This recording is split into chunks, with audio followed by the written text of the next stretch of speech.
This House resumes its sitting. I call on the Premier to wrap up.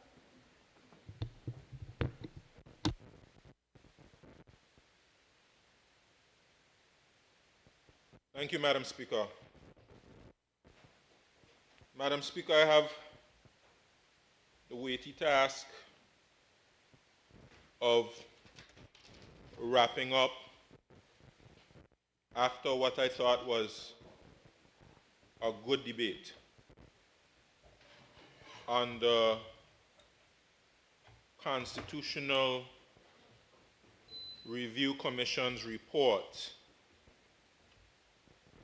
in anticipation of a negotiation with the United Kingdom for amended constitution. Madam Speaker, I thought, for the most part, with a few exceptions, that we developed some level of consensus within the House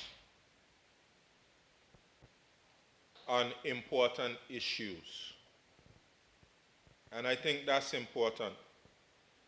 And I want to recognize those members who put partisan politics aside and spoke in favor of the national interest. That in itself is very important, Madam Speaker, and I'm going to make some reference to that. Lots was said about the people's expectations of the members of the House. Lots was said about checks and balances on the power of the executive and even the legislative branch. And we spoke about political maturity. But Madam Speaker, it's important that even with this debate that we have, that we demonstrate a level of political maturity. And that political maturity is expressed with the ability for us to be able to look past partisan politics, look past government and opposition, and look to what is in the best interest of the people of the Virgin Islands. And it doesn't mean that we have to agree on everything. It means that we have a good-natured debate, and the ultimate goal we are trying to achieve is not one or the other keeping or maintaining power or another getting into power, but the best interest of the people of the Virgin Islands for generations to come. Now, I think we were able to do that for the most part. In my view, Madam Speaker, there was some very disappointing things mentioned. You know, there were persons who threw shade in some instances and got in a political jab here or there. I thought that was unfortunate. And I thought that that, in my view, demonstrated the political immaturity that we even referred to in the debate, that the persons were fearful of, or people in the community are fearful of, when you think about something like self-determination. But I'm going to choose to focus on the positive, Madam Speaker. I thought that above and beyond, we are aligned in terms of our approach. Madam Speaker, during the debate of the Leader of the Opposition, welcome news came to us. I received a letter from the Right Honorable Stephen Doughty, Minister responsible for the overseas territories. And the letter indicated that he had made a positive recommendation to remove the order in council. This recommendation was made to the Foreign Secretary. And the Foreign Secretary had accepted that. And while there are some administrative things that have to happen for it to be removed, which will take some time, it will have to get on the agenda of the Privy Council. And there are a number of matters that the Privy Council has to attend to. So it may be a matter of months before it is actually lifted. But there's a recommendation that it would be lifted. And that, Madam Speaker, is joyful news. That's great news. That is something that we should all rejoice about. Because we were on the brink of having democracy, which we have 75 years that we're celebrating this year. We were on the brink of going back to pre-1950. We were on the brink of having a legislature taken away from us. And those who are very ignorant, Madam Speaker, would be saying that people wanted that order in council to remain. Or people were unhappy when that order in council was lifted. Madam Speaker, I ask myself, are these persons who know the history of the Virgin Islands and who know how hard our people fought for the right to be able to sit in this house? And you can go around promoting that people are unhappy, that this order that would have sent every representative home and would have placed all executive power, all legislative power in the hands of one man who would be advised by a council of his choosing. We say these things lightly. We take these things lightly. That there was an order that could have reversed all of the gains that our ancestors had, and all the benefits and privileges that we enjoy today because of our ancestors. We take that for granted. And we entertain foolish remarks that offend me, Madam Speaker. I have to say I'm offended on behalf of my ancestors and my foreparents.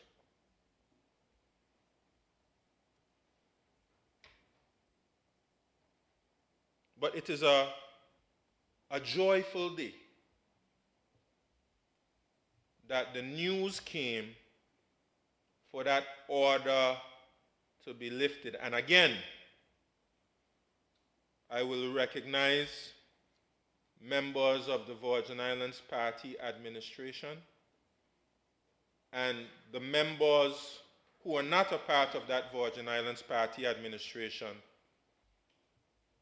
who joined together in a coalition government which we termed as the unity government.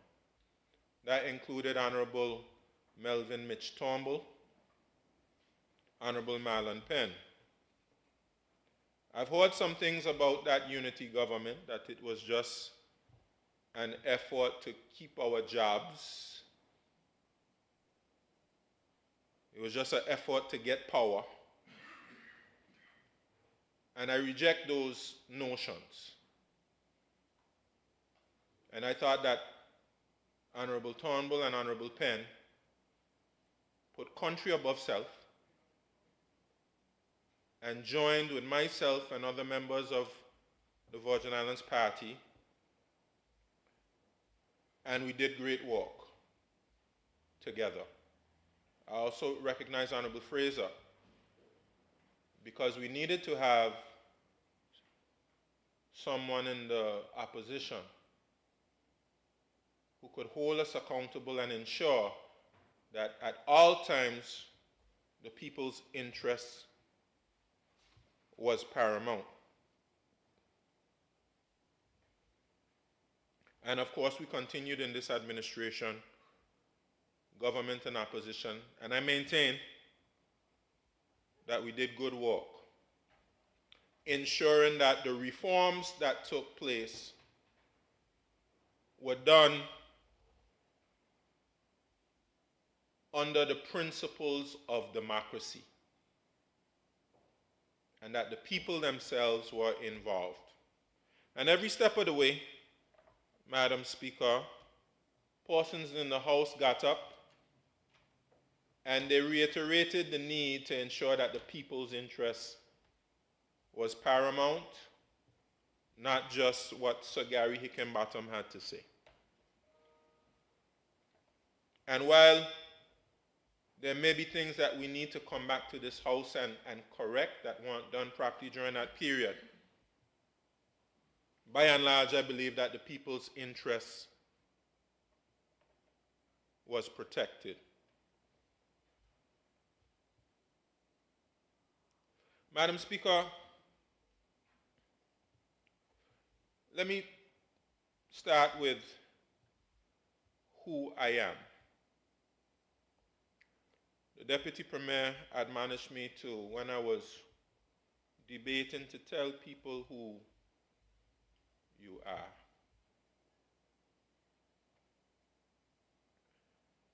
And Madam Speaker, like Honorable Skelton,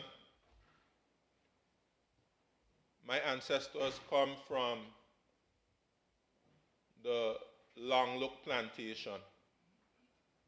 I believe Honorable Hart Smith as well has a connection to the Long Look plantation. In fact, I'll say that, Madam Speaker, this House and the House before, I am related to most of the members in the House. You have those members like Honorable Skelton. I gotta get the exact connection there, but both of us somewhere along the line off a Long Look plantation. And then of course you have Honorable Marlon Penn, who's as my second cousin. Honorable De Castro, we cousins through the Anigada connection, through Jeddy. And of course Honorable Vincent Wheatley, we share a great-grandparent,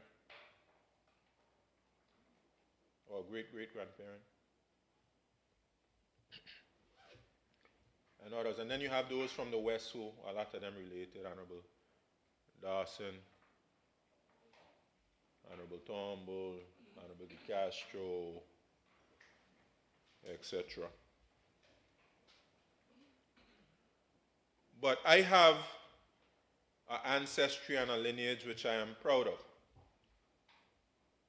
And the reason that we have to start there is because what we are doing is a continuation.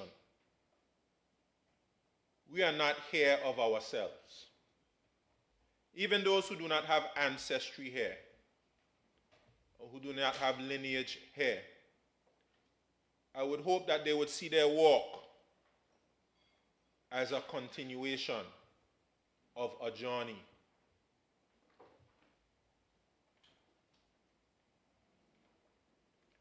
Harrigan and Volak called it the Virgin Island story.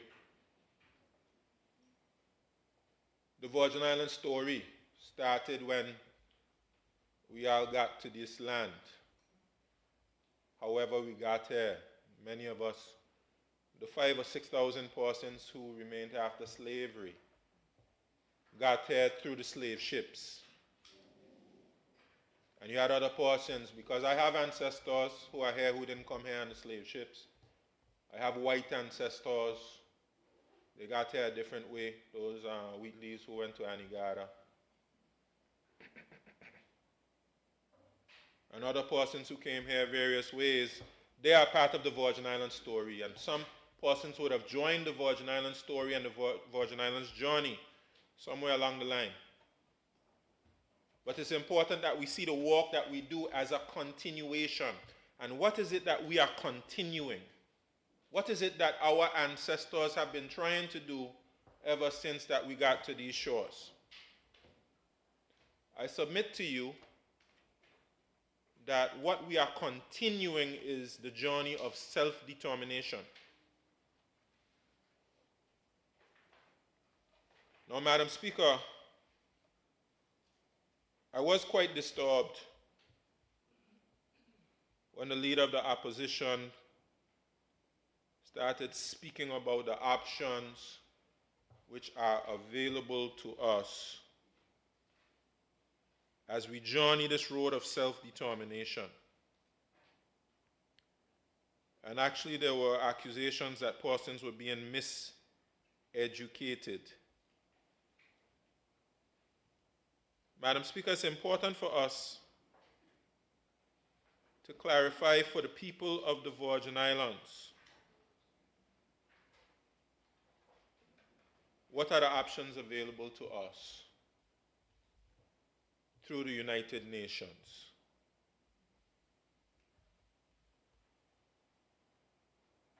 So, Madam Speaker, I'm going to go to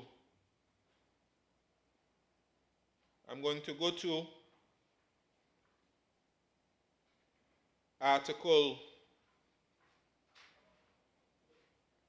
1541. And with your permission, Madam Speaker, I'll read. I'm going to read Article 1541, United Nations Resolution, so persons can fully understand, Madam Speaker, what are the options available to us as we journey this road of self-determination. And let me say that the right to this journey to self-determination is a right. It is a right, and it's enshrined in international law. At any point, if we are being hindered from achieving a full measure of self-government, we could take the United Kingdom to court. This is international law we are speaking about. Madam Speaker, Resolution 1541.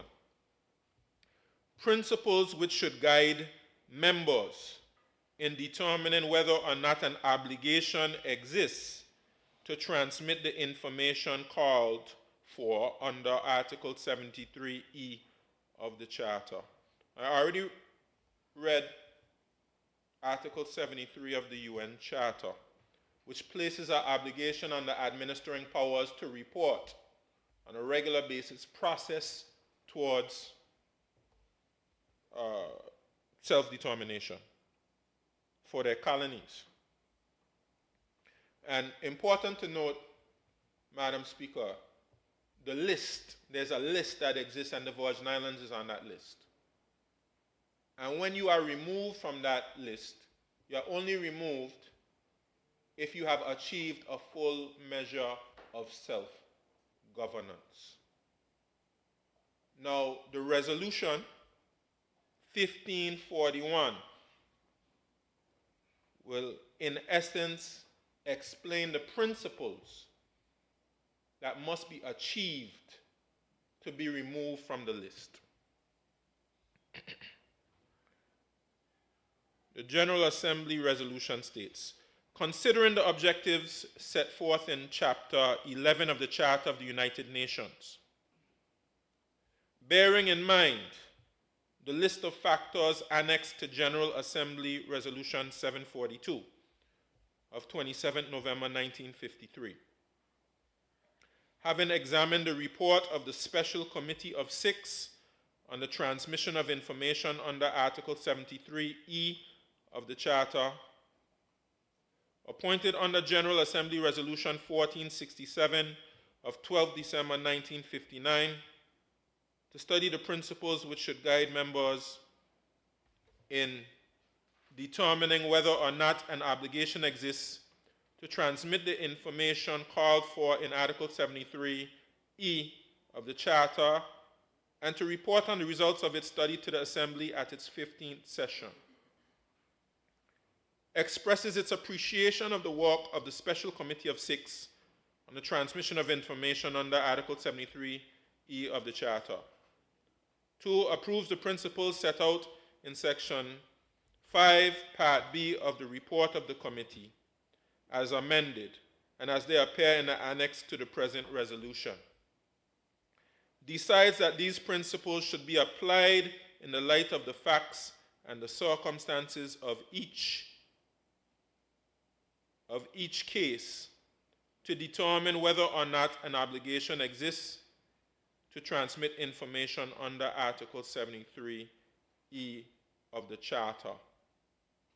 And then what follows is an annex that spells out the principles. Principles which should guide members in determining whether or not an obligation exists to transmit the information called for in Article 73E of the Charter of the United Nations. These are the principles that should guide administering powers as to whether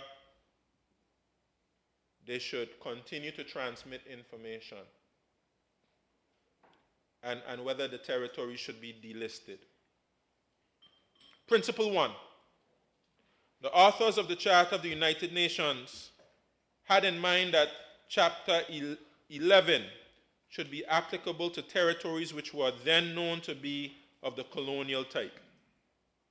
An obligation exists to transmit information under Article 73E of the Charter in respect of such territories whose people have not yet attained a full measure of self-government. Principle 2. Chapter 11 of the Charter embodies the concept of non-self-governing territories in a dynamic state of evolution and progress towards a full measure of self-government. As soon as a territory and its peoples attain a full measure of self-government, the obligation ceases. Until this comes about, the obligation to transmit information under Article 73E continues. Principle 3. The obligation to transmit information under Article 73E of the Charter constitutes, listen to this carefully, an international obligation and should be carried out with due regard to the fulfillment of international law. This is the United Nations talking here, okay? I know Honorable Skelton tell me they ain't doing nothing is true, but the obligation exists. And we have to call on everybody to fulfill the obligations. The obligations exist. Principle 4. Prima facie, there is an obligation to transmit information in respect of a territory which is geographically separate and is distinct ethnically and or culturally from the country administering it. We would fit that definition.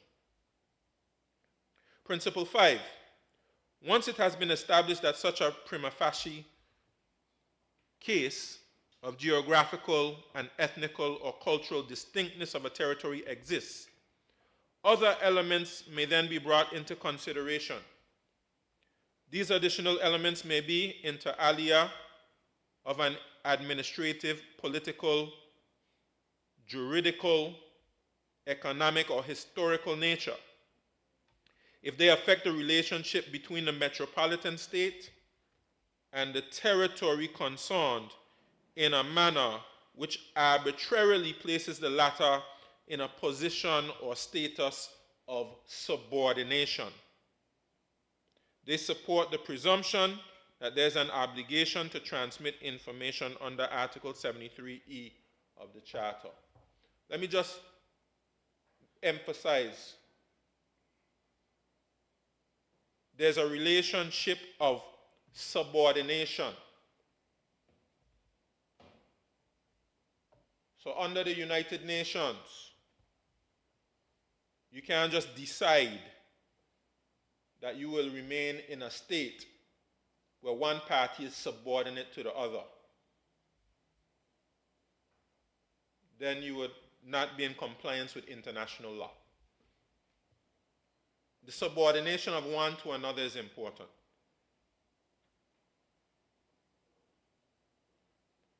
Principle 6. A non-self-governing territory can be said to have reached a full measure of self-governance by, very important, A, emergence as a sovereign independent state. B, free association with an independent state. Or C, integration with an independent state. Those are the three options presented in Resolution 1541. There is something that speaks about another option. I'll get to that. Free association should be the result of a free and voluntary choice by the people of the territory. This is Principle 7. Free association should be the result of a free and voluntary choice by the people of the territory concerned, expressed through informed and democratic processes, like a referendum. It should be one which respects the individuality and cultural characteristics of the territory and its people, and retains for the people of the territory, which is associated with an independent state, its freedom to modify the status of that territory to the expression of their will by democratic means and through constitutional processes. These are the principles that underpin a free association. The associated territory should have the right to determine its internal constitution without outside interference, in accordance with its due constitutional processes and the freely expressed wishes of the people. This does not preclude consultations as appropriate or necessary under the terms of the free association agreed upon. Principle 8. Integration with an independent state should be on the basis of complete equality between the peoples of the erstwhile non-self-governing territory and those of the independent country with which it is integrated. The peoples of both territories should have equal status and rights of citizenship. So you cannot have an integration where you have different classes of people. The peoples of both territories should have equal status and rights of citizenship, and equal guarantees of fundamental rights and freedoms without any distinction or discrimination. Both should have equal rights and opportunities for representation and effective participation at all levels in the executive, legislative, and judicial organs of government. Integration should come about in the following circumstances. The integrating territory should have attained an advanced stage of self-government with free political institutions, so that its people would have the capacity to make a responsible choice through informed and democratic processes. The integration should be the result of the freely expressed wishes of the territory's peoples, acting with full knowledge of the change in their status, their wishes having been expressed through informed and democratic processes, impartially conducted and based on universal adult suffrage. The United Nations could, when it deems it necessary, supervise these processes. You have Principle 10. The transmission of information in respect of non-self-governing territories under Article 73E of the Charter is subject to such limitation as security and constitutional considerations may require. This means that the extent of the information may be limited in certain circumstances. But the limitation in Article 73E cannot relieve a member state of the obligations of Chapter 11. The limitation can relate only to the quantum of information of economic, social, and educational nature to be transmitted. You have Principle 11. The only constitutional considerations to which Article 73E of the Charter refers are those arising from constitutional relations of the territory with administering power. They refer to a situation in which a constitution of the territory gives it self-government in economic, social, and educational matters through freely elected institutions. Nevertheless, the responsibility for transmitting information under Article 73E continues unless these constitutional relations preclude the government or parliament of the administering member from receiving statistical or other information of a technical nature relating to economic, social, and educational conditions in the territory. Principle 12. Security considerations have not been invoked in the past. Only in very exceptional circumstances can information on economic, social, and educational conditions have any security aspect. In other circumstances, therefore, there should be no necessity to limit the transmission of information on security grounds. So that's Resolution 1541. Madam Speaker, let me go to the resolution that is continually adopted under BVI, which makes reference to Article 1514, which I read when we opened the debate, and 1541, which I just read. Madam Speaker, I won't read the whole thing. I'll just read the third paragraph. It says, recognizing that all available options for self-determination of the territory are valid as long as they are in accordance with the freely expressed wishes of the people of the British Virgin Islands, and very important, listen to this very carefully, and in conformity with the clearly defined principles, the principles I just read, contained in General Assembly Resolutions 1514, 1541, and other resolutions of the Assembly. The resolution even, I'll just read another paragraph, it even expresses concern that more than 60 years after the adoption of the Declaration of the granting of independence to colonial countries and peoples, there still remain 17 non-self-governing territories, including the British Virgin Islands. In fact, let me continue. Conscious of the importance of continuing the effective implementation of the Declaration, taking into account the target set by the United Nations to eradicate colonialism by 2030, and the plan of action for the international decades for the eradication of colonialism. Recognizing that the specific characteristics and the aspirations of the people of the British Virgin Islands require flexible, practical, and innovative approaches as to the options for self-determination without any prejudice to territorial size, geographical location, size of population, or natural resources. I'll just stop there. I could read the entire resolution, but I'll just stop there. Madam Speaker, I read that to clearly express that there are three options. And even if there's another option that you want to choose, it has to be in conformity with the principles set out in 1514 and 1541. So, based on international law, we cannot decide that we want to remain a colony. It can't happen. That's like somebody saying, we're going to choose to remain slaves. No, the United Nations says no.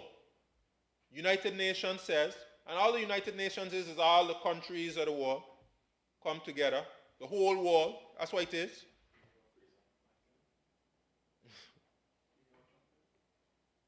The whole world. The whole world say to you, look, slavery is bad, it's wrong, it should not happen.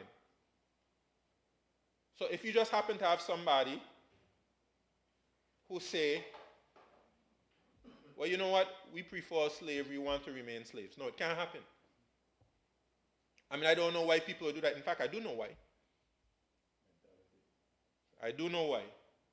I refer to it when I open a debate. It is called mental slavery. It is mental slavery. I say this to offend no one. It is just the reality. What we have, most times it comes from the administering power, is something called dependency governance legitimization. There is an effort to legitimize a colonial status.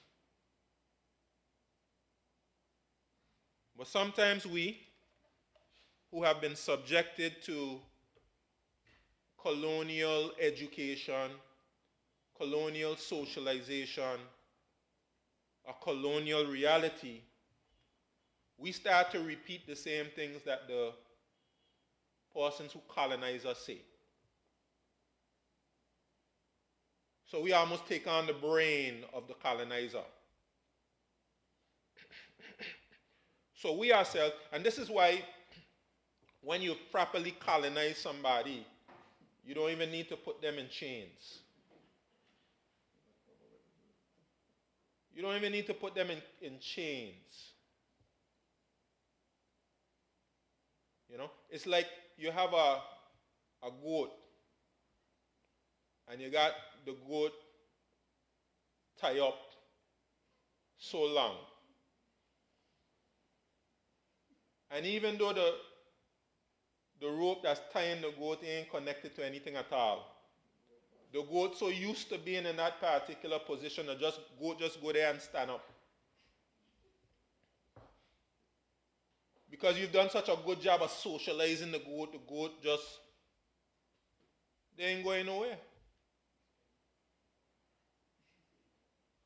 Some of our people are like that, Madam Speaker, unfortunately. But what is our responsibility as leaders? When you get to the status of leader, one of the responsibilities you have is to educate your people. One of the responsibilities you have is to inspire your people. If your people express notions which are antithetical to their own very interests, you have to help to pull them out of that condition. So when persons come to you and start telling you about the currency, you have to educate them. Yes, you're sensitive to the fact that they have these notions, but if they are incorrect, the first responsibility is to correct them. When they start telling you, well, what happened to the currency? I addressed this at the beginning, but let me address it again. The BVI has no treaty with the United Kingdom. The BVI has no treaty with the United Kingdom. The fact that people think that the United Kingdom has to approve whether we have currency or not is the result of the colonial situation. Because every other self-governing country on the planet can negotiate treaties without their administering without any administering power telling them yes or no. But the BVI, and this is why people are confused, they think it's normal. It's not normal. Any other group of people can negotiate a treaty with the United States. We have treaties with people all over the world since we've gained some measure of self-governance. We have treaties on tax information exchange and all different types of treaties. But because of our colonial status, whenever we agree a treaty or a memorandum of understanding with anybody else, we need to send it to the Secretary of State for approval. That's not normal, that's colonialism. You think because if you become independent, you can't negotiate a treaty with the United States? Our people need to be educated. Look, we have some measure of self-governance here, and we do an MOU with Guyana. Are we doing an MOU with the Dominican Republic? Yes, we have to send them to, and depending on whether it's within the entrustment, we don't have to go to the United Kingdom. We have to read section 60 of the Constitution for clarification there. But now our people are believing, what does the United Kingdom have to do with our treaty with the United States of America? If we go independent, we can't use a currency. And people continue to repeat these things. We have to correct them, pull them out of their state. That lack of knowledge. Leaders must lead. Madam Speaker.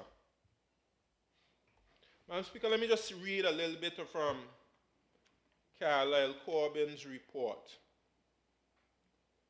on the BVI. Bear with me, Madam Speaker.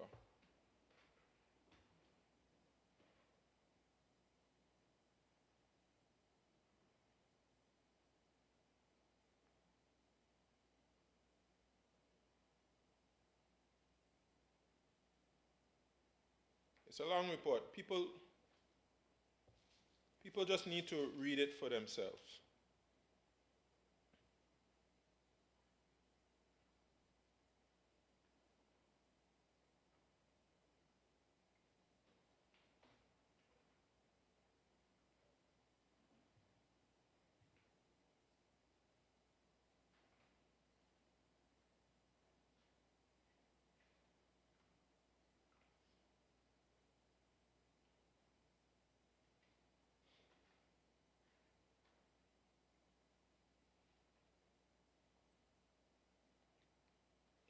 In fact, Madam Speaker, it's a little long, so I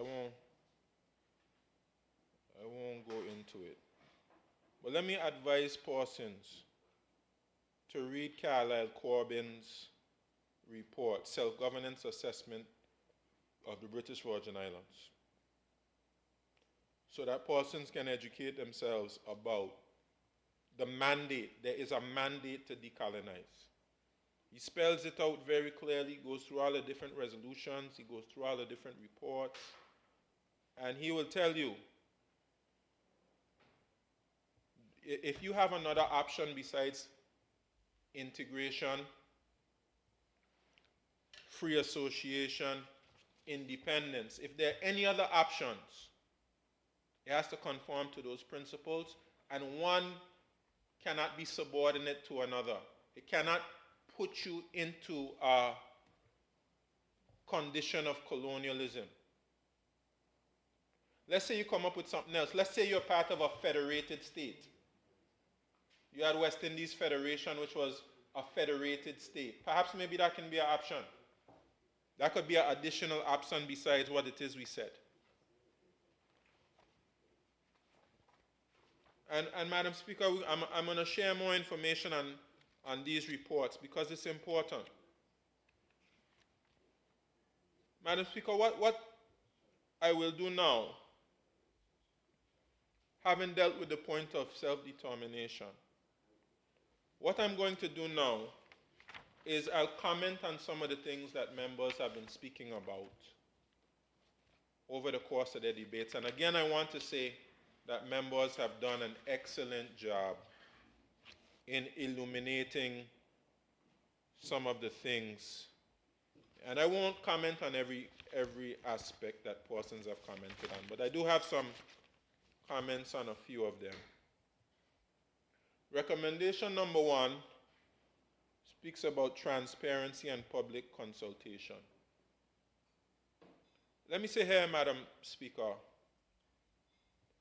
that we are seeking to put some things in the Constitution that really have to do with the maturity of our leadership and the maturity of our people. We're trying to address a problem in a wrong way. Putting some of these things in the Constitution is trying to solve a problem in the wrong way. Yes, you can put an obligation on people, but ultimately what you need to do is have a process that helps to educate persons about being good citizens, good representatives, and good citizens. You know, I'm going to get to it in a little while, but things like making the minister sit in a different building, that's a very stark example that there's some problem that you're trying to solve, and you just try and solve it in the wrong way. And ultimately, it's because there's a group of people, Madam Speaker, who don't have confidence in people. Madam Speaker, I'll make a statement, a potentially dangerous statement. But from my observation, and I'm only one person, and I have limited knowledge, but I've come to a conclusion, and I can't say that I'm 100% confident in the conclusion, but this is the conclusion that I have come to. The people of the Virgin Islands, in every election, has always made the right choice. I will make that. And that includes when they didn't vote me in, when I take all of them blows in, when it was 2011 and 2015. They were right not to vote for me and for the PPA because we were not ready to lead. We were not ready to govern, we are not ready to lead. And I go down the line. The people made the right choice. And the voice of the people are the voice of God. And our electorate is very intelligent. It ain't got nothing to do with no Senegalese man or nothing like that. It ain't have nothing to do with that. It ain't got nothing to do with no Obe, nothing. Our people are a very smart, intelligent people. And if they don't vote for you, it have a good reason. Look, it's hard for a lot of people to come together and do anything. It's hard for people to come together and do anything. I have a family. I have between 7 and 10 brothers and sisters. I ain't get quite the right number yet. I got between 7 and 10 brothers and sisters. And let me tell you, it's hard just to get a family together to decide anything together. You got 4 people for, you got 3 people against, etc. When a whole country come together and decide they don't want you in leadership, it got a reason for it. It has a reason. Our electorate is intelligent. That applied to my grandfather. I love my grandfather. But when they put him in power, there's a reason they put him in power. When they put somebody else in power, it had a reason.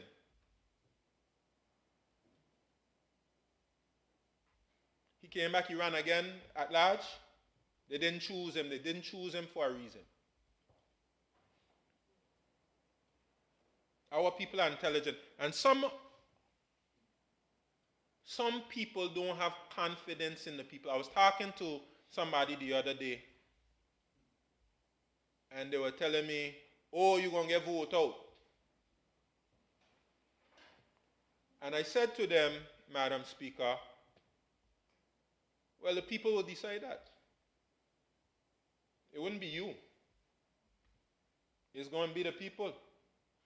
And if the people make the decision, I'll accept the decision. Whatever decision people want to make, I stand by it. If that's the decision that people want to make. The person told me, because I told them the same thing I'm telling the people now, I told them the people are always right. And the person told me the people have not been doing a good job of evaluating their leaders. So some people believe, and that's why some people wanted this order in council, right?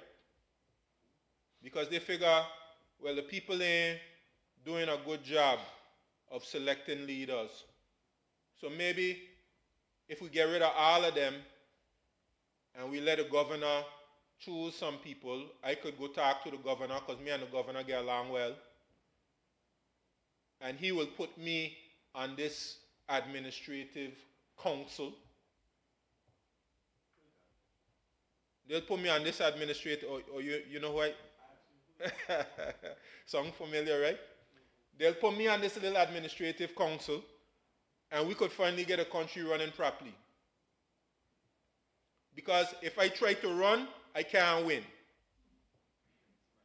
But maybe the governor will put me in a position of authority in this advisory council. I can advise the governor. So, I say all of that to say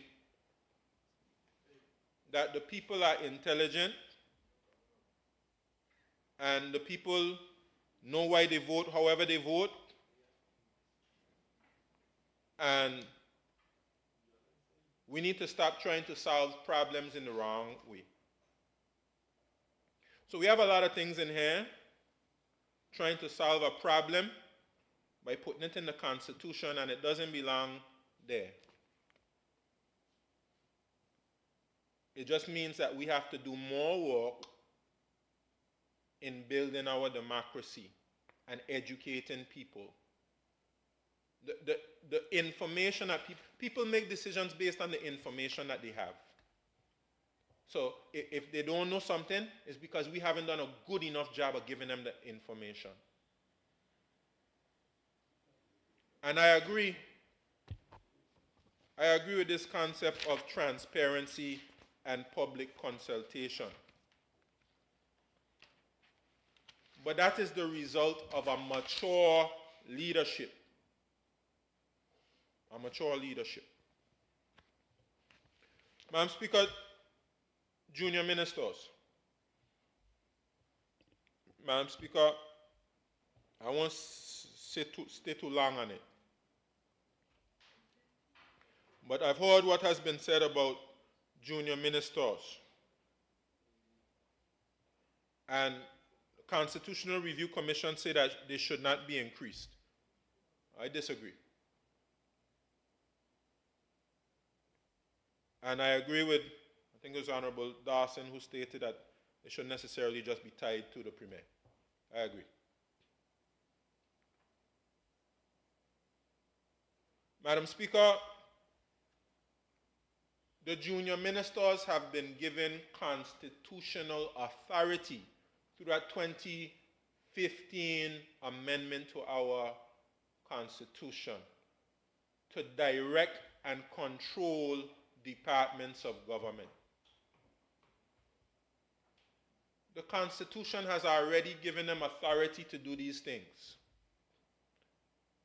The problem is, I don't know if it's through a lack of education, but we're going to fix it. We're trying to fix it, but we're going to fix it. If a junior minister has constitutional authority to direct and control a department, why are we not allowing them to direct and control the department? It's right there in the Constitution already.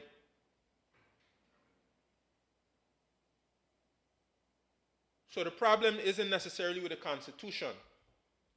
The problem is with the administrative procedures, the budgeting procedures. There's no reason why a quote-unquote junior minister cannot run a ministry or department. No reason that exists right now. No reason. There's nothing constitutional that says it cannot happen.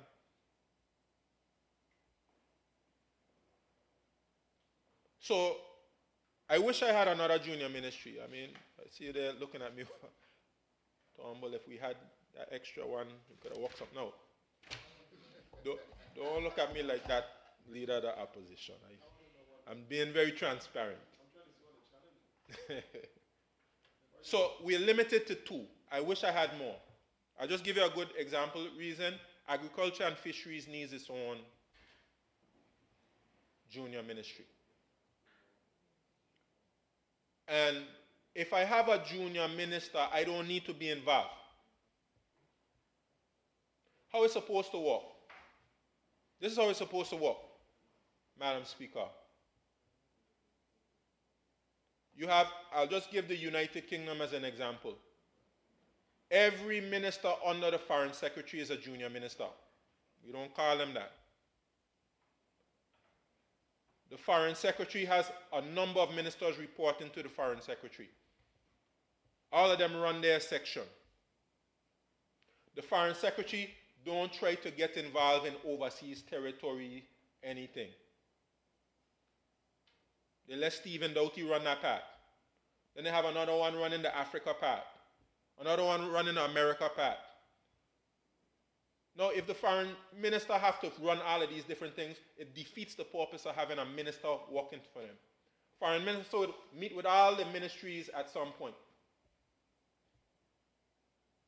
The foreign minister would have a meeting with the ministers working under the foreign minister. And then send them out to accomplish the task and the mission. That's how it should work. If the foreign minister not satisfied with the performance of a minister, go for another minister.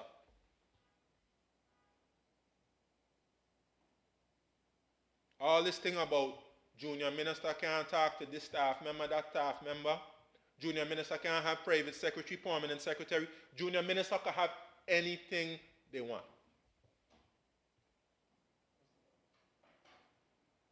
Ain't no problem. I'm trying to explain it to you. We don't know how it's supposed to work.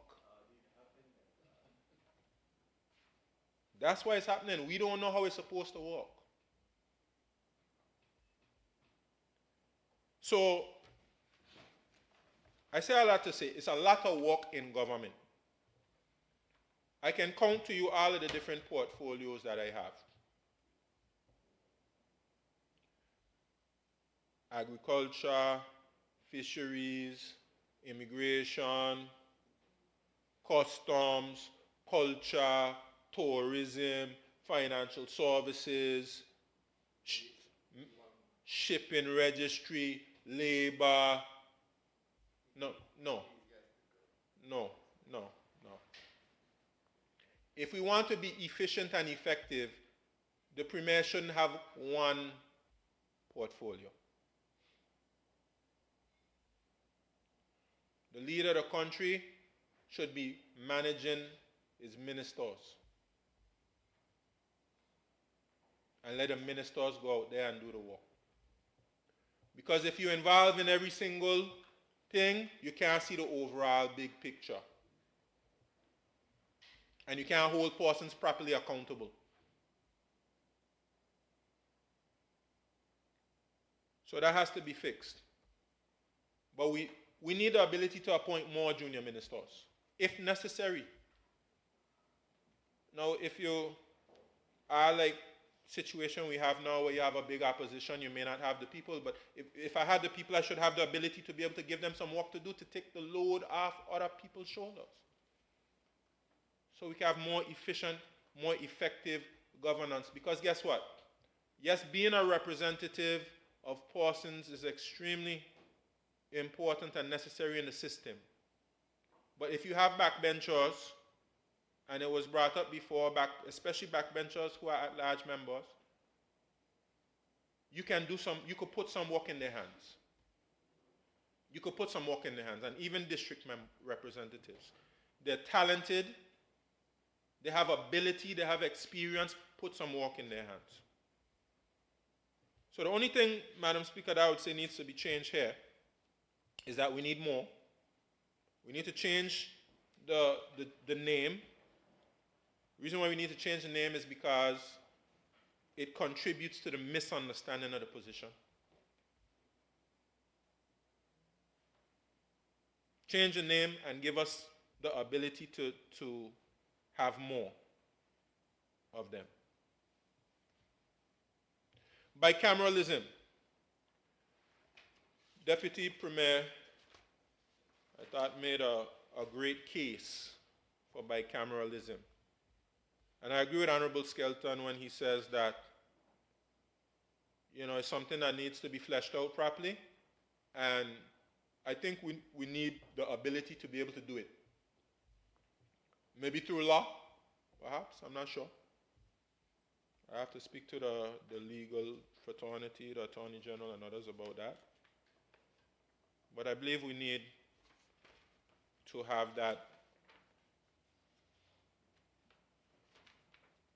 the ability to be able to have another chamber if necessary for the reasons which were stated. Recommendation for referendum. We have a referendum act. I hope to, before this administration comes to a close, have that referendum act modernized, because it's essentially the same as the Election Act. But the Election Act has been updated and modernized, but the Referendum Act has not. And Honorable Mather has inquired on a number of times about the same-sex referendum that I had promised. What has held that up is the fact that the referendum law is old, and you can't even do electronic balloting with a referendum act. It's paper ballots. And also be very expensive, and the question is whether you should just do the referendum at the time of the election. Put some questions on the election ballot. And I'm in support of that. And I believe at the next election in 2027, we should have some questions that we put to the public to vote on. That's an important part of democracy, Madam Speaker. Term limits for the Premier. Madam Speaker, I agree with the sentiments which have been expressed by some members that, we don't have enough people for what we are seeking to do there. And again, this is an example of trying to solve a problem in the wrong way. There's some people out there who are not happy with who became the Premier and not become the Premier. And they believe because they're not happy about it, that they need to find a way to stop it from happening. But the people chose. You think the people don't know who the leader of the party is that they're voting for? You think they don't know? They do know, Madam Speaker. So that's an example of trying to solve something in the wrong way. Somebody out there don't like it. And they believe through this constitutional review process, we will take the choice away from the people, because we don't think the people are exercising their choices intelligently. So let's just take away the choice from the people. No, the people have a choice. And persons have spoken about how they can choose. You have somebody who present a slate of candidates, and they say, vote for this candidate here. so that my administration can come to power, persons understand that.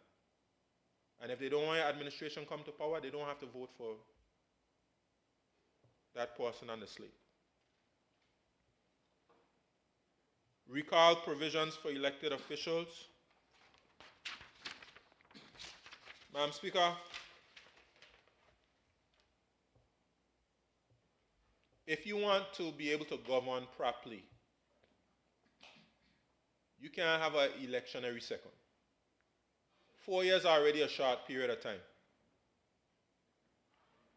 And if we seek to introduce things to the electorate that will not allow them to take a broad view of your performance and their knee-jerk reactions to every decision, especially as we have a media, you have a opposition who may be particularly good at painting you bad. Anything could happen, and persons have a knee-jerk reaction, and then you're going to have an election after that. You can't govern like that. 4 years is a short period of time. You have an election, you give persons 4 years to be able to accomplish what they say they will accomplish in their manifesto. Most of these manifestos you could never even accomplish in 4 years, much less trying to evaluate somebody after a year or 2 years.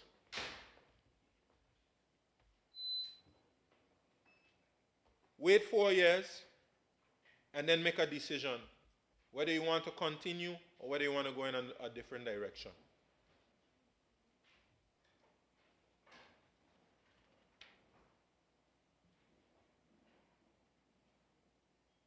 Madam Speaker, disqualification for membership, procedure for a member to resign. We know we ran into a situation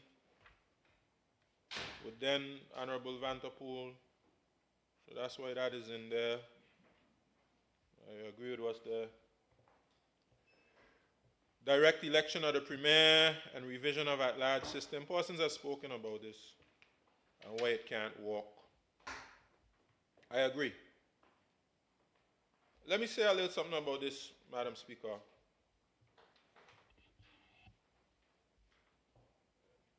The United Kingdom has been using the Westminster model for, I'm sure, hundreds of years. I don't have the exact date when they started it, right? But I would think that they have perfected the Westminster model. They've been doing it long enough.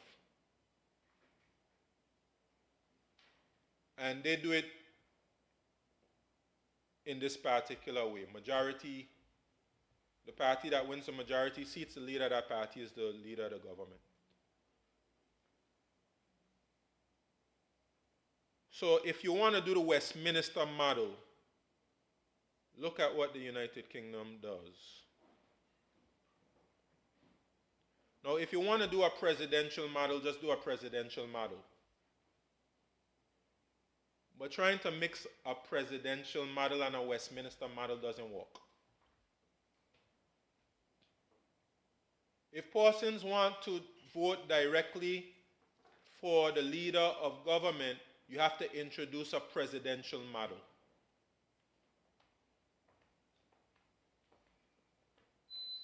Everybody vote for the chief executive of the government, and that chief executive appoints the rest of the executive.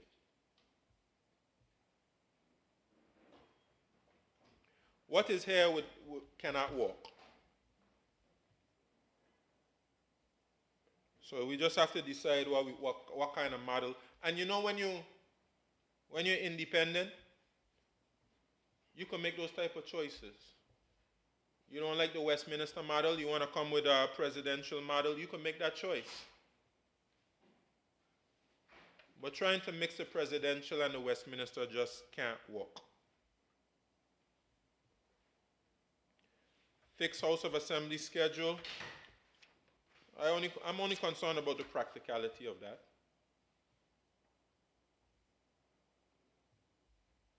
The Constitution tells us we can't go so long without having a sit-in. Again, if the standing orders has provisions in it to ensure that there's a certain amount of time before you have a sit-in where you have to send out your notice. If you want to adjust the notice period, you can do that. If you believe persons need more time to prepare, or a member of the public needs more time to be able to understand when a sit-in is happening. But a fixed schedule, I honestly can't see anybody abiding by a fixed schedule. Just the nature of government. Just the nature of all of the different obligations you have. Whether events happening, whether travel, whether you have to be able to have the flexibility to be able to have a sit-in where it works. So if we want to increase the notice periods, etc., let's do that. But I think we'll have real challenges with a fixed schedule. And I definitely don't think it belongs in the Constitution. That's something for us to decide with our standing orders. House of Assembly,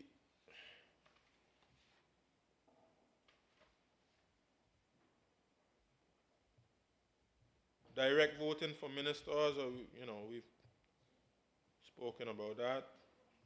Increased number of ministers. We need another minister. At least another minister. We need another minister. That can be done through a simple boundaries commission.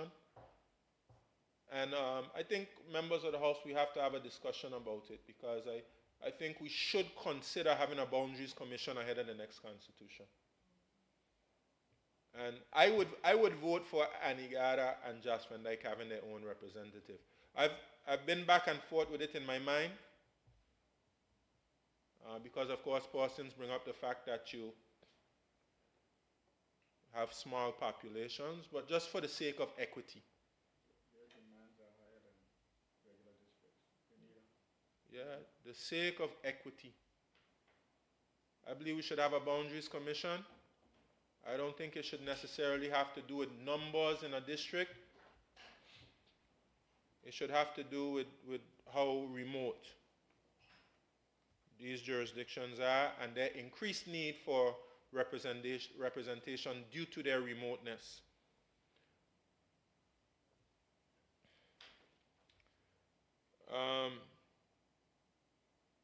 Integrity Commission is now up and running.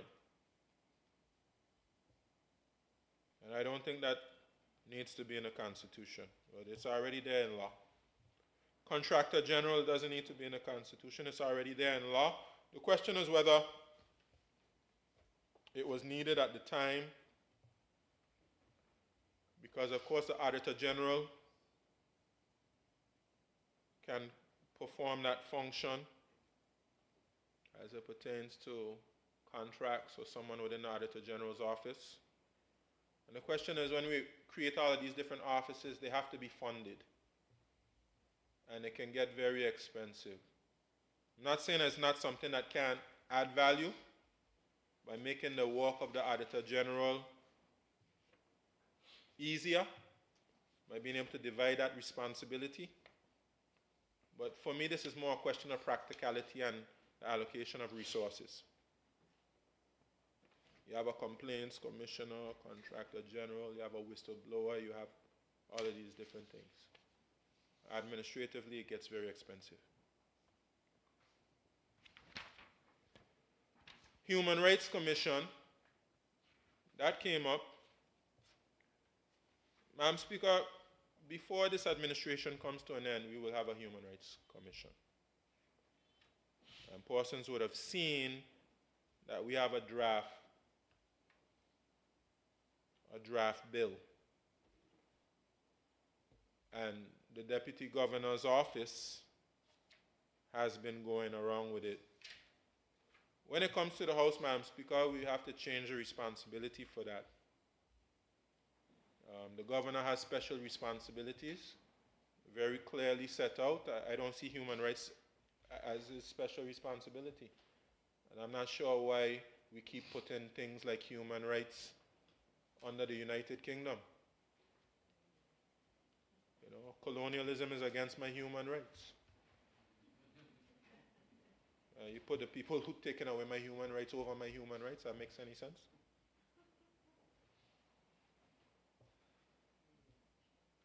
Anyway, we're going to change our human rights thing when it gets to the House. Complaints Commissioner, elected Attorney General, I won't comment on that for now.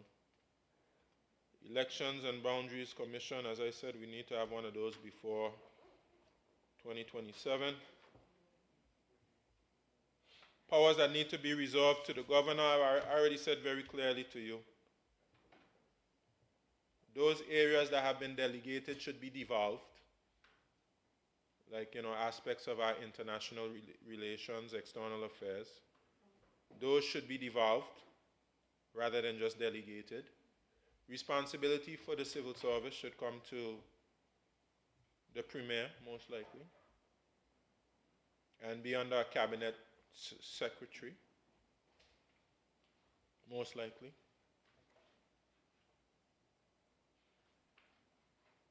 And the police, internal security should come to a elected Minister of National Security. And the governor definitely shouldn't be chairing cabinet, or even a part of cabinet.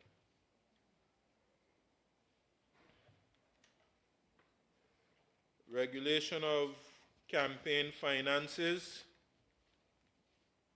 The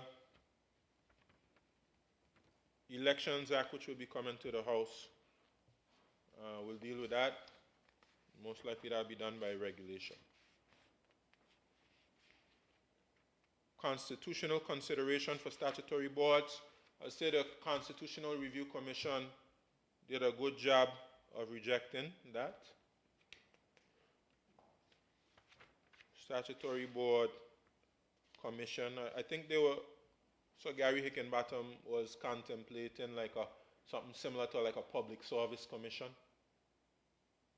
so that they could capture the statutory boards through a commission and have them under their control and authority. I think the Constitutional Review Commission did a good job of rejecting that. Appoint more election of the Speaker. I think with such a small House, taking away members of the House to be a Speaker, I don't think is the right thing. So that should just remain as it is. You have the option to do it if you like. Let's say if you have enough members on the government side.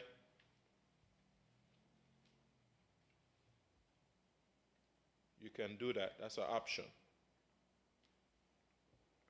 Or you just appoint a member. Declaration of interests. I believe we've dealt with those type of things through our COI reform. Statutory bodies declaration of interest, we've dealt with those things. We've dealt with those things in statutory board reform. We have the recommendation for the proper relationship between ministers and their departments. I have to reject this whole concept of changing direction to general direction. That exacerbates an already existing problem. You know, so the question is, if you're not responsible for the general directions, if you're only responsible for general directions, who's responsible for specific direction? And you create a gray area where ministers are not properly in control of their ministries. And this is how it's supposed to work, Madam Speaker. As I said, there are some persons out there who don't really think democracy works well. So they don't really want to be subject to the whims of an elected representative. But that's how our system works. Ultimately, the people are in control. The people elect persons based on a manifesto, or based on their expertise, based on their experience, based on their presentation. Out of those persons elected, you get a government, you get executives, and those executives' main job is to serve the people who elected them. And in order to have the proper accountability between the government and the people, those chief executives have to be able to direct the public service. And there should be no confusion as to who's in charge. The executive that the people elected are in charge. There's no gray area, there's no confusion. That should how it be. And until we have a system where you can properly hold accountable the public service to carry out the wishes of the executive, it's not going to work well. So when people are complaining about this not getting done, that's not getting done, the majority of the reason is because the system doesn't work well, doesn't function well. There's not enough accountability between the ministers and the public service. That is something that we are seeking to address. And I think that we have made commendable efforts through the Public Service Management Act. Because for the first time now, the ministers are, and people in the public probably don't even know this, probably thought it existed all the time. But for the first time now, you have ministers being involved in the performance appraisal of permanent secretaries, and with the performance management agreements between ministers and the permanent secretaries. Now, if that works in the way it is intended, permanent secretaries and the heads of department will understand that for me to be seen to be doing a good job, I have to execute the directives of the minister and successfully execute them. We're going to have some growing pains. There'll be some discomfort with that.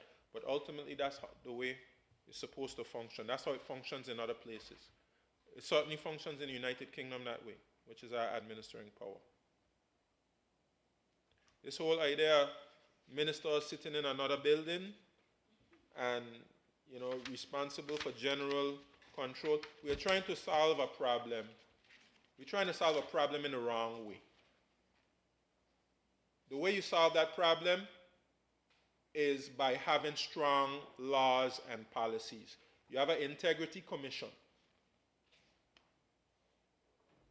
And there are other things that you can put in place to be able to regulate a quote-unquote rogue minister.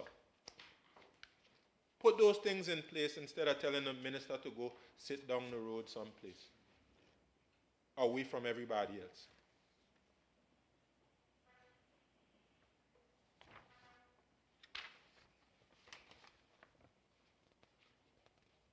Next steps towards self-determination. I spent a lot of my time talking about self-determination because this really should be the heart of the report. It doesn't really play as large a part of the report as it should.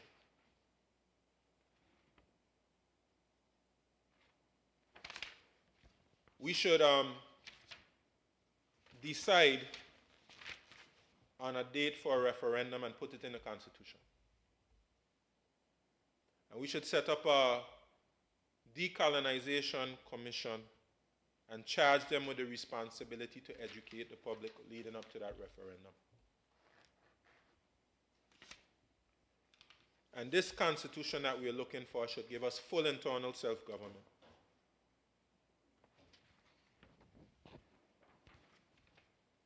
I think most persons are united on that. Judge-only criminal trials. Former Justice Janice Pereira has been an advocate for judge-only trials. I think there's been a useful proposal that a judge-only trial should only happen if the person who's being tried waives their right to a jury trial. We have a constitutional right and human rights, a right to a trial by a jury of our own peers. And it's not something that should be waived willy-nilly, but the person themselves, if they don't think that they could get a fair trial for any particular reason, should be able to waive their right to a jury. Revision of the preamble. I would have to, I like the preamble, but it speaks about minor improvements, etc. We could listen to what those might be. Belonging status. We've made reform through the law and through the policies that we have passed. I'm not sure if there's anything that needs to be done to the Constitution necessarily as it pertains to the belonging status policy and the changes to the law. I'll come back to Ancestral Virgin Islander. Crown lands, I agree with the suggestion on Virgin Islands lands. For all the reasons given. Preamble to fundamental rights. Right to marry, we need to say that the right to marry is between a man and a woman of the opposite sex. Just need to put that in the Constitution and clarify that. I read it how it says. Section 20 of the Constitution should be amended to state clearly that marriage is between a man and a woman of the opposite sex. Or two people of the opposite sex is probably the better way to say it.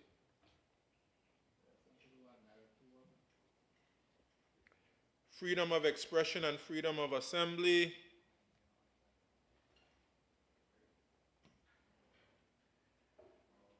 Okay. Right to an education.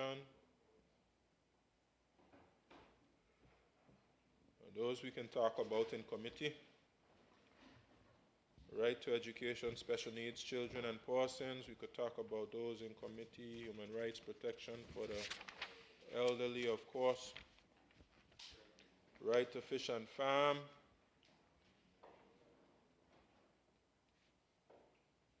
Right to bodily integrity. Accessibility of the laws. That as well, commendable efforts have been made in terms of accessibility of the laws. That's something that the Attorney General led on.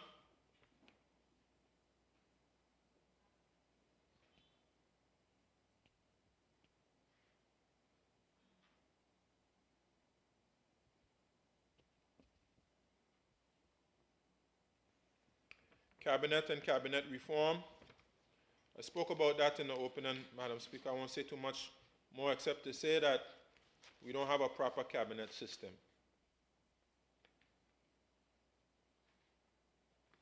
And I'll repeat it.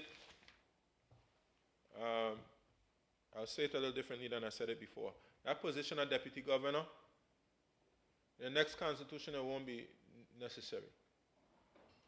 We should put those responsibilities given to the deputy governor to a cabinet secretary that directly falls under the office of the premier. That's a main reform we need to the cabinet system. Pension fund, defining the role of responsibilities of the premier.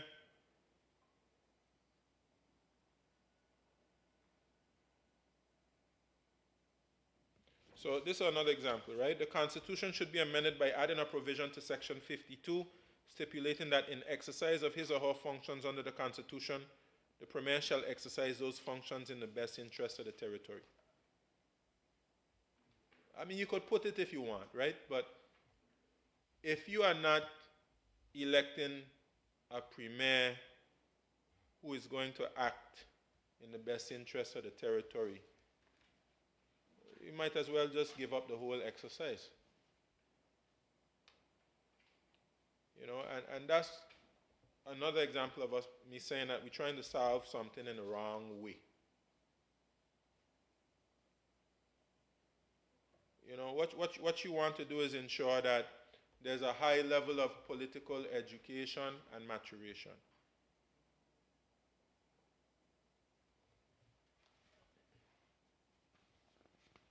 So that you will elect a leader that you believe is looking out for your best interests.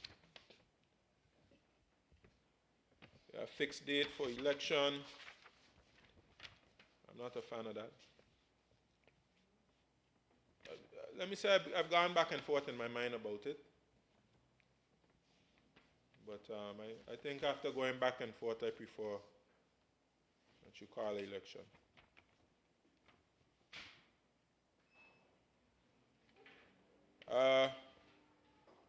Runoff provisions, 5-year election cycle.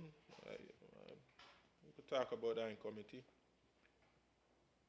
Local government, I'll come back to that. Population policy, we've mandated that in the amendments to the immigration law, and also in the policy that we did. So that is something that is coming, population policy. Representative in the UK Parliament, we don't want that. Yeah. Proportional representation. No action should be taken at this time to displace the electoral system now in use in the Virgin Islands. I do believe that we should establish an elections commission. Honorable Fraser made that point very strongly when we were looking at the recommendations from the visiting mission, observer mission, as well as the recommendations of the director of the elections office. Madam Speaker, let me end off by looking at three points. One is the at-large system and this whole concept of district councils. I'll look at those two. And then I'll end off talking about the ancestral Virgin Islander concept. Madam Speaker, let me start with the at-large. This whole concept that we should elect everybody at large.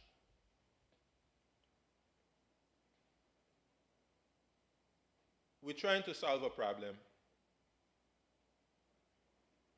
I think, in the wrong way.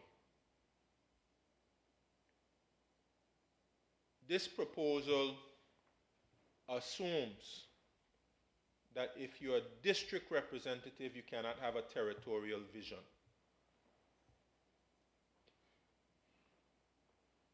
And also there's this kind of view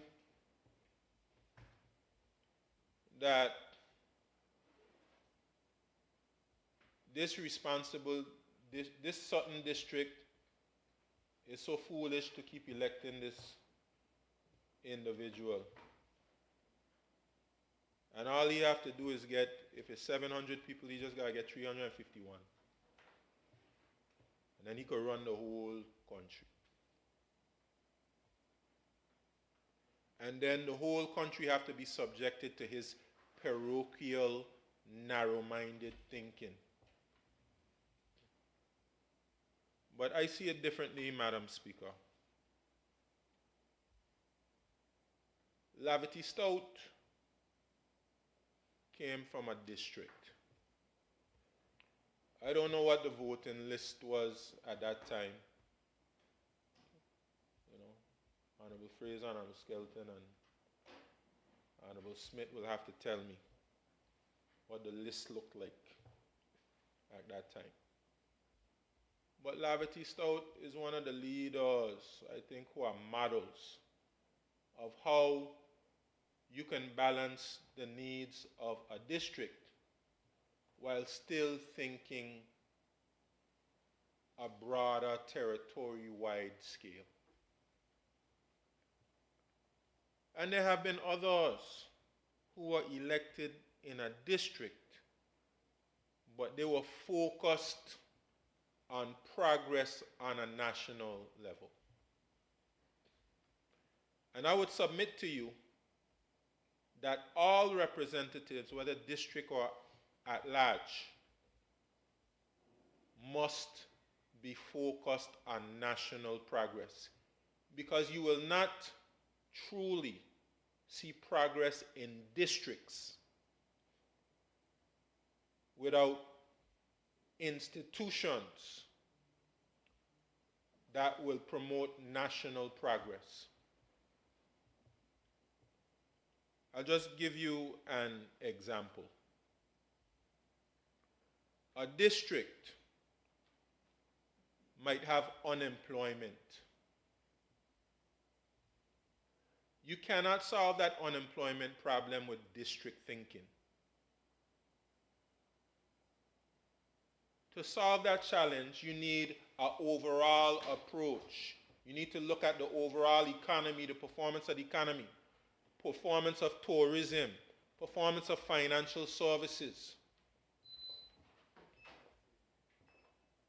performance of small business, performance of construction.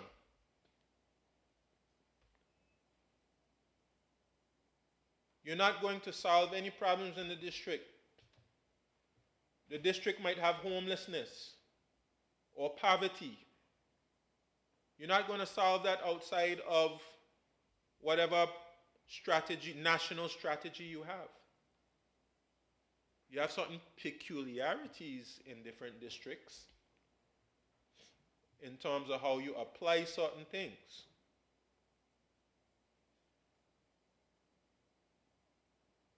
But every member of the House has to be focused on national development and national performance. Now, one advantage I would say is being an at-large member, as a district member, is that you are directly confronted with the challenges of the country. Because when people have a problem, they come to you. Now, it's your job as a representative now to not just think about solving that individual's problem, but how do we solve all people's problems who fall in this category? That has to do with maturity. That has to do with maturity. You might be able to get a one-person problem solved, but how do you have 4 or 5 other people coming? And in other districts, they're going to have people coming with the same problem. How do you solve the problem for everybody? Madam Speaker, it has to do with maturity. If you're immature, you just focus on your district alone. And if you're a minister, you use your minister, which you should not do. You use your ministerial authority to benefit your district. That's what people are concerned about. Madam Speaker, I've been accused of being too territorial in my vision. They ask me, you think you're running at large? I'll give you a good example, a rated program, Madam Speaker. During COVID, I started a rated program for the 7th district. As before, I had the seat of the Premier. But when I got into the seat of the Premier, and I had command of the finances, so to speak, I didn't just continue that for the 7th district, I did it for the whole Virgin Islands. Because I recognized that there was a challenge that existed in the whole territory. Some districts more than others, but a challenge in the whole territory. And we did the rated program for everyone. And it benefits the 7th district, but it also benefits other districts as well. And that is a matter of maturity. The reason why they got rid of that all-at-large system in 1954, well, first of all, certain individuals from certain places were favored. So you would have many representatives coming from the Road Town area. And it was seen that the villages on the outer ends were not prioritized. And that's when you have the introduction of the district system, you see people from, whether it's the Leslie Malones, from that district, I think it might have been District 4 at the time. Or you have the Terrence Letsoms from the east. And then you have the Lavity Stouts from the west. You have people like Ivan Dawson and people from King Garden, Bay Area. These are areas that felt neglected under that at-large system.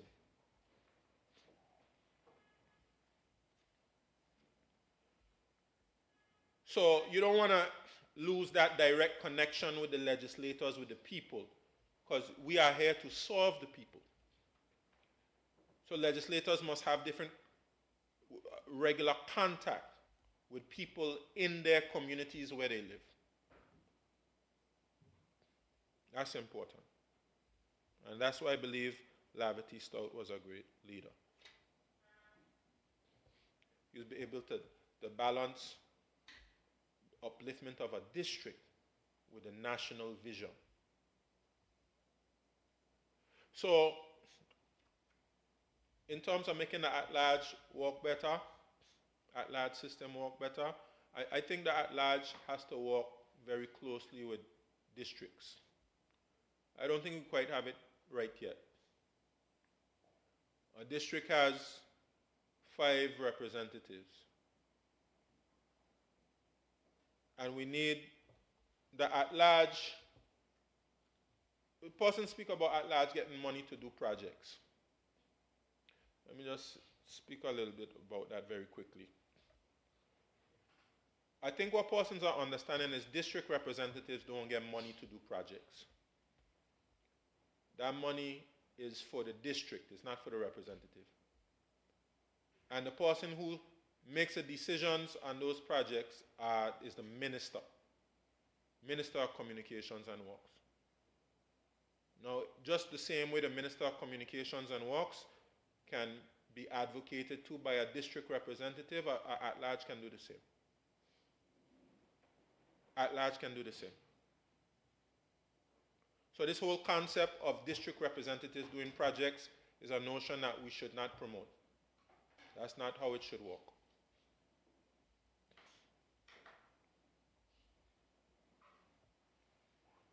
And that's perhaps the only set of money that persons have in their district to do anything, this money through civil mitigation. And that has to change. And we are going to fix that. Coming in this next budget, we're going to make sure that there is some money to do programs in districts. I will talk a little bit more about that when we get around budget time. And that brings me to the district councils. Madam Speaker, we're afraid of the district council because we think we sideline as district representatives, or they can people who can compete against us in the next election. My view, Madam Speaker, is an immature way of looking at it.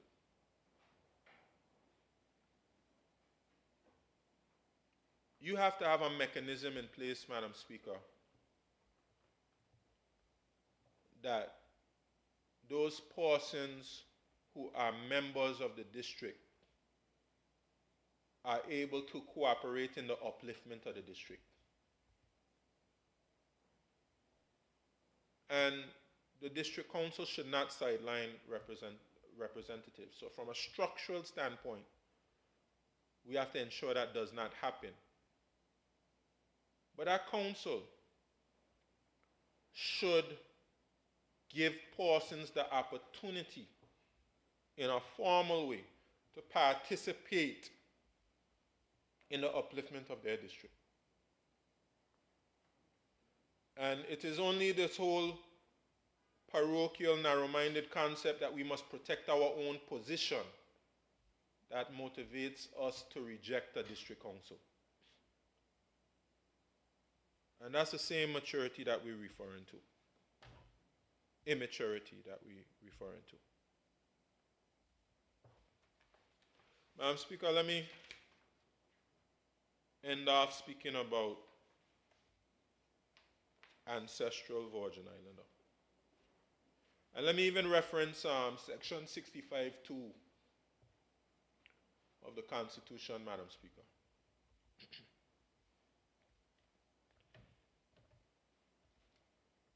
It's a sensitive topic. And I'd like to address it with as much sensitivity as possible. First thing I would like to say, Madam Speaker, is that persons who have migrated to the Virgin Islands from other places should not be made to feel less than anyone else. They should not. Madam Speaker, I firmly believe that the future of the Virgin Islands has to do with us becoming one people. Now, we must recognize, Madam Speaker, that the Virgin Islands has gone through fast change in a short time.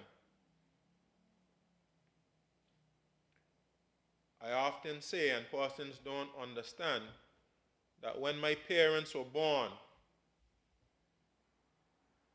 the population of the Virgin Islands was under 7,000 people. When I was born, it was perhaps maybe twice that. Probably around 14,000, 15,000 people. The population of the Virgin Islands has quintupled in my parents' lifetime. We've gone through rapid change, rapid shift. The Virgin Islands went from being one of the poorest places on the planet to having one of the highest per capita income. And persons should understand that. Madam Speaker, the future of the Virgin Islands is in us becoming one people. It doesn't happen so fast. It happens over time. And sometimes it happens over multiple generations. I'll just give you an example. You have someone who might come to the Virgin Islands. They came from a situation where they were full patriot of wherever they were from. Whether it's St. Vincent, whether it's Jamaica, whether it's the Philippines, whether it's the Dominican Republic, wherever it is, or United States of America, United Kingdom. They are full patriot committed to another nation. Somewhere along the line, they get to the Virgin Islands and they adopt a new home. They are a full-grown adult. They've adopted a new home. And what I would, when I go to the naturalization ceremonies, what I would say to them is that you have a new home and you have to elevate the status of your new home at least to the level of how you regarded the home you had before. At least. What we tend to find sometimes is that some persons are becoming quote-unquote belongers, or they're granted status. Some of them, everybody's not the same. Let me just say that right now. And part of our problem is the fact that we are only thinking about one type of people. Everybody's not the same. You have some people who are coming here, and perhaps their motivation to apply for the status is they want to avoid work permit fees. Or they want to avoid any type of restrictions on them being in the Virgin Islands. And sometimes they come to me. One gentleman came to me today and said, not today, it was a little while ago. He said, man, I put in my thing so long ago, I tired of the work permit fees. That's what he said to me. And I put in, we've amended the immigration and passport law. And we've come with this policy. Now it's not, it used to be before, you just have to show that you have the desire to reside and be here a certain amount of years. We made these amendments to say, no, that's not good enough. You have to demonstrate your commitment to the country. You have to know something about the country. We hadn't amended the law before, but you have people who are being recommended for belonger status, and they give them a test of 20 questions, and they get 11 right and 9 wrong. Simplest questions.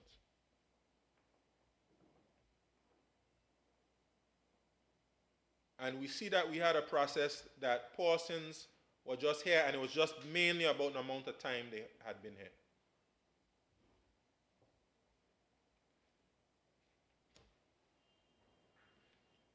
So we had to change that process to make sure that persons who are coming to the Virgin Islands and they're getting access to the status, that they are introduced to our history, our culture.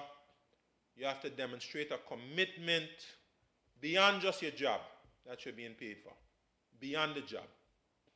Because that's where the real patriotism comes in, not for what you're getting paid for, but what you would do freely, even what you would die for.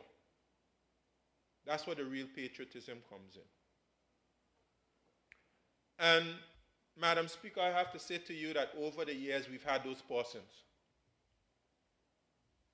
And we can refer to these persons. Persons who love the Virgin Islands. They came here, they loved it. And they contributed to its development. They chose to make here their home. Some persons are only passing through the Virgin Islands. Some persons will come to the Virgin Islands just for a short time. And then they end up in the United States, or they end up in the United Kingdom, or they end up someplace else.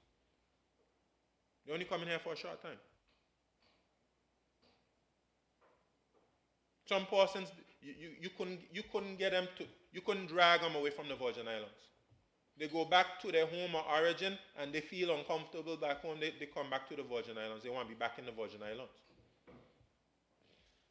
They miss the Virgin Islands when they leave. They love it here. You have to put mechanisms in place for the different types of people that we have here.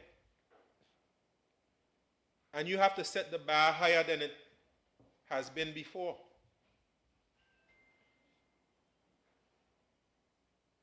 When you're talking about who, well, getting belonger status is one level. That's just one level. That gives you a huge and weighty responsibility. You become part of the people who choose the leadership of the country. That's very important.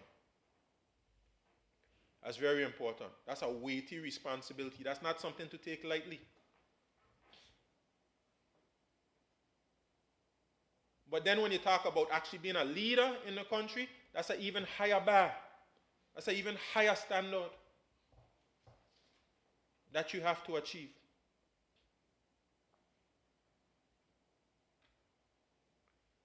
So, Madam Speaker, the 2007 Constitution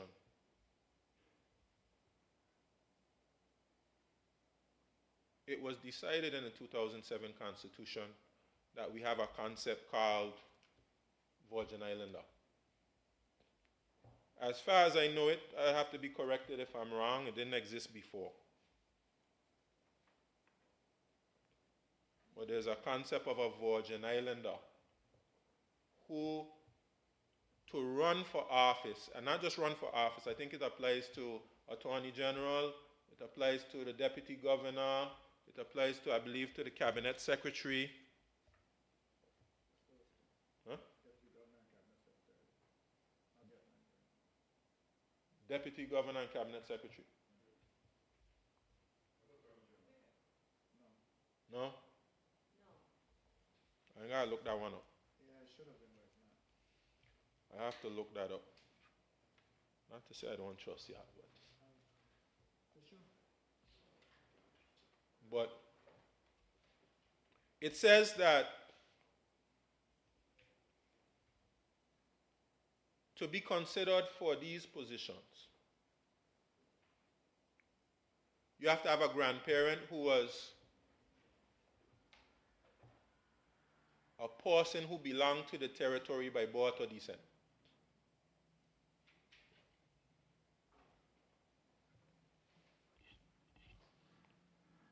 And that's important. And I'll tell you why that is important. The heart and soul of the Virgin Islands, the heart and soul of the Virgin Islands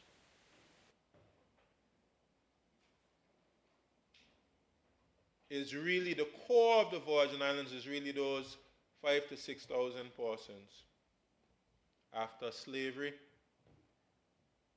who found a way to survive in this place. That's the heart and soul. That's the core. And then the core after that were the generations to come after and those persons who joined us on the journey to build the Virgin Islands. I believe we have to put those persons who came to the Virgin Islands in the early years in a different category. In a different category. They came here before the Virgin Islands was developed. They came and they helped to build it.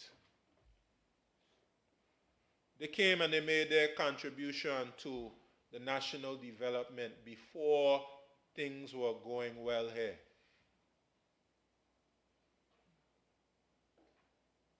They came and we loved them who came and contributed to all of our success, whether they were teachers, nurses, construction, cable and wireless, domestic workers, whoever it was. We loved them. Some of us got married to them. They were neighbors. They went to church with us. They were members of our community. And we need to put them in a different category. Since the territory has enjoyed some economic success and progress, we continue to have lots of persons come to the Virgin Islands. And some of those persons are dismayed that all the rights and privileges have not been extended to them. And I'm sensitive to that. I'm sensitive to that.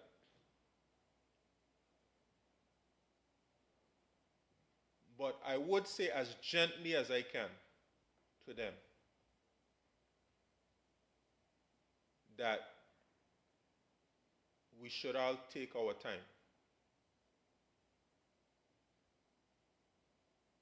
You see, the rights and privileges that I have are not because of myself. The rights and privileges that I enjoy today is because of what my ancestors and my foreparents did.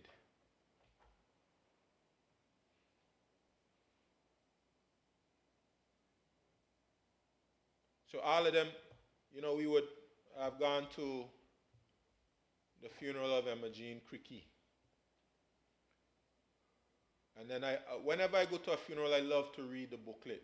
I love to read the eulogy and all the tributes,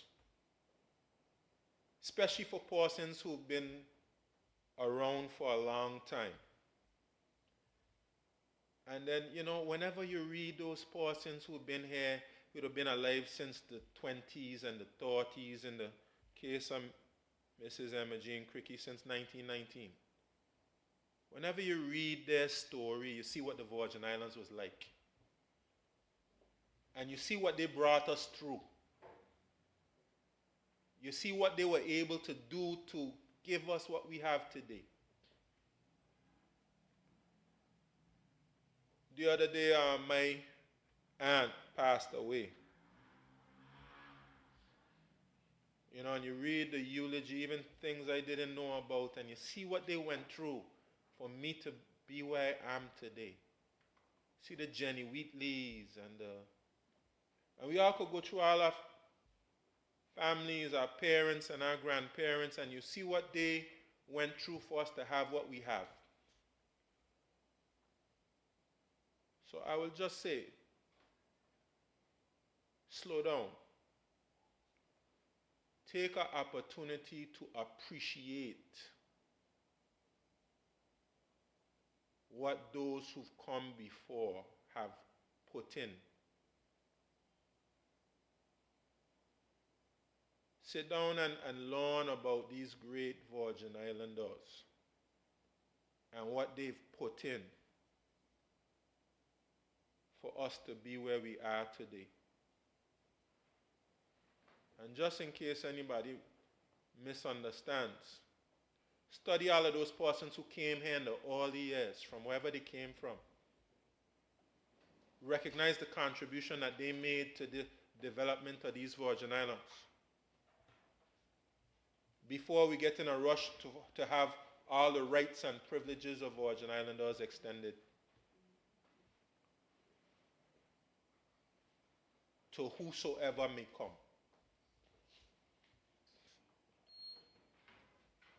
And sometimes you're going to pay dues not for yourself. You're going to pay dues for the generations that follow you. And by the time you have grandchildren and great-grandchildren in a place, you are well established there. You are well committed there. You're not just passing through.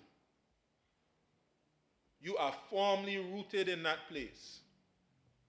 And by then, through your parents, through your grandparents, through your great-grandparents, you would have heard all the stories. Sometimes I just like to be around older family members so I could hear all the stories. And then other people's families, so I could hear all the stories. And I could learn, because I'm still learning.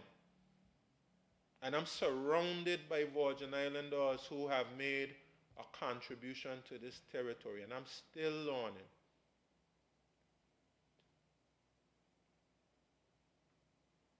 So, yes, the territory is going to change.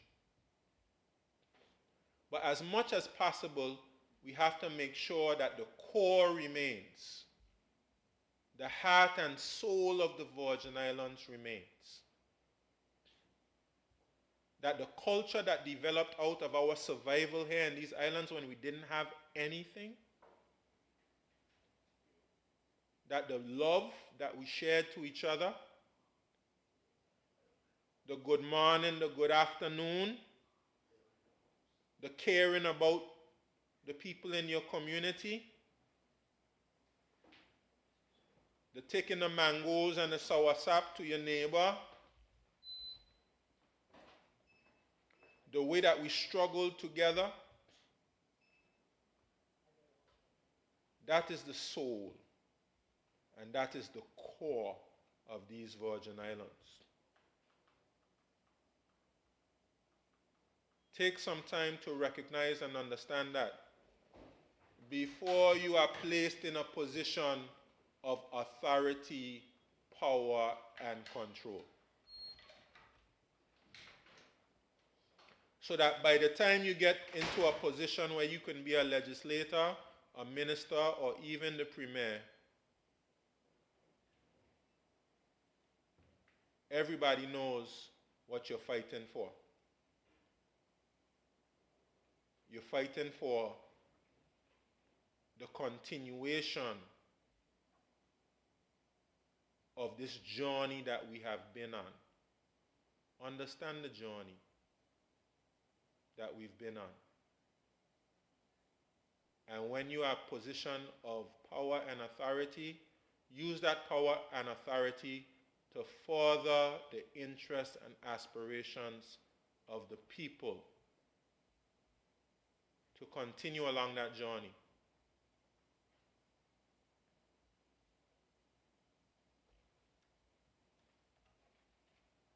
So, Madam Speaker,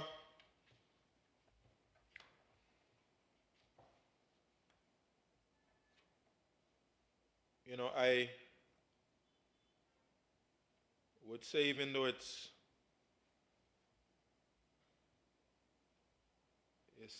a difficult thing to have to explain, but that provision is there for the good.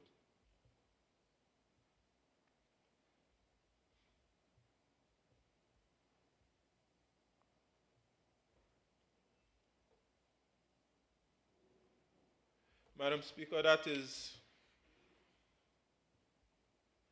my summation of our debate and our discussion as it relates to the Constitutional Review Commission's report. Madam Speaker, I again want to take this opportunity to thank the Constitutional Review Commission. I see we have one member of the commission present in the gallery. I'd like to acknowledge her, Ms. Noni Georges. And the other members who are not present, I want to acknowledge them and thank them for their work. Madam Speaker, members of the commission and the members of the public would have listened to members agree and disagree. But as I said at the beginning, if this report was not done, we would not have anything to agree or disagree to. It's an important part of the process, going near and far to the different communities, the different islands, and discussing the constitutional future of the Virgin Islands. I maintain, Madam Speaker, that our objective is to advance our aspirations for self-governance. And I'm looking forward to, Madam Speaker, sitting down with members of the House in committee, which was a change that we made to our standing orders, allowing us to go into committee to discuss papers which have been laid on the table of the House, and to produce a report on those papers. I'm looking forward to sitting down with the members and going through each recommendation and for the House to take a position, to then have that report laid on the table of the House so that members of the public can understand the House's view. Perhaps even having some meetings to discuss what we will seek to negotiate on, put a negotiating committee in place, Madam Speaker, and then proceed to negotiations with the United Kingdom with the view to advancing the aspirations of the people of the Virgin Islands. Madam Speaker, there ends my wrap-up. And Madam Speaker, you'll instruct me as to whether I remain on my feet and move a motion. Madam Speaker, I move a motion that we move to a committee of the whole House to consider the recommendations of the Constitutional Review Commission's report in detail. Thank you, Madam Speaker.